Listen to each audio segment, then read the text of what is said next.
Nous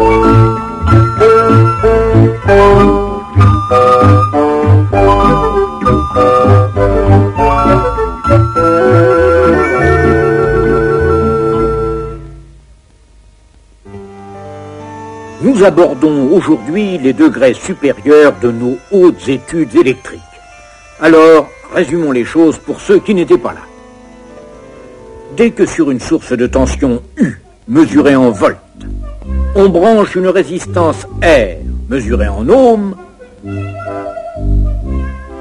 il passe un courant I. Il passe un courant I, dis-je. Un courant I mesuré en ampères.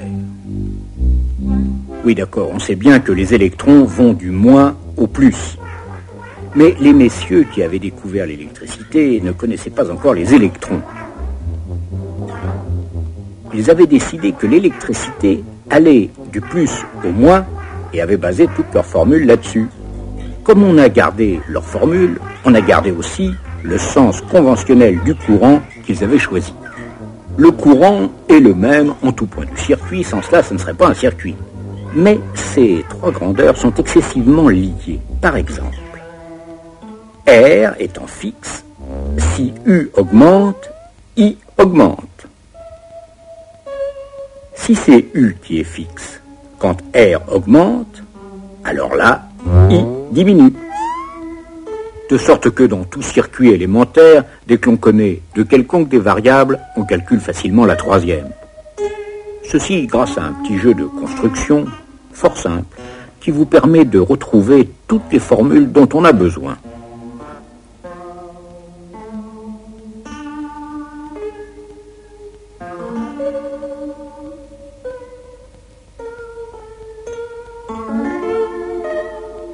Mais ça, c'est le b.a.-ba.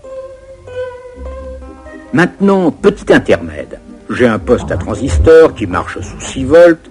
Or, Monsieur Volta n'a que des piles de 1,5 volts à me proposer. Je sais bien qu'en empilant, c'est le cas de le dire, 4 piles dans le bon sens, j'aurai mes 6 volts et ma musique.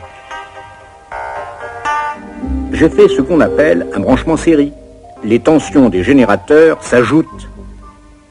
Si je mettais mes piles comme ceci, là, les tensions ne s'ajouteraient pas. C'est ce qu'on appelle un branchement en parallèle ou en dérivation. Série ou parallèle, les deux façons de brancher des générateurs dans un circuit. Côté résistance, c'est exactement pareil. Il y a deux façons de les brancher, en série ou en parallèle. En série, elles s'ajoutent. En parallèle, alors là, on verra. Deux résistances de 6 ohms, par exemple, mises en série dans notre circuit, cela fait un total de 12 ohms. Et sous 6 volts toujours, il va passer un courant de 1,5 ampère ou de 500 milliampères si vous préférez. C'est pas la peine de réveiller Monsieur Ampère pour savoir ça. Par contre, si Monsieur Volta veut bien mesurer les tensions sur notre circuit, il trouvera 6 volts de là à là, c'est évident. Mais de là à là, il ne trouvera que 3 volts. Et les 3 qui manquent, il les trouvera de là à là. Moralité, deux résistances égales en série ont divisé la tension en deux. Ceci parce que notre truc reste valable entre deux points quelconques de n'importe quel circuit. Et les tensions aux bornes, comme on les appelle, de deux résistances égales parcourues par un même courant, sont évidemment égales. Et maintenant, les parallèles. Si une résistance de 6 ohms sous 6 volts laisse passer un courant de 1 ampère, il y a fort à parier que deux résistances de 6 ohms en parallèle laisseront passer un courant de 2 ampères à L2. Cette fois, Monsieur Ampère peut venir nous le confirmer. En série, deux résistances égales se partagent la tension. En parallèle, elles se partagent le courant. Et comme notre truc reste toujours valable, on peut calculer qu'à L2, elles font le même office qu'une seule résistance de 3 ohms. Ainsi, quand deux résistances égales sont mises en série, elles font une résistance totale 2 fois plus grande. Mises en parallèle, elles font une résistance équivalente 2 fois plus petite. Et quand elles ne sont pas égales, qu'est-ce qu'elles vont faire, à votre avis?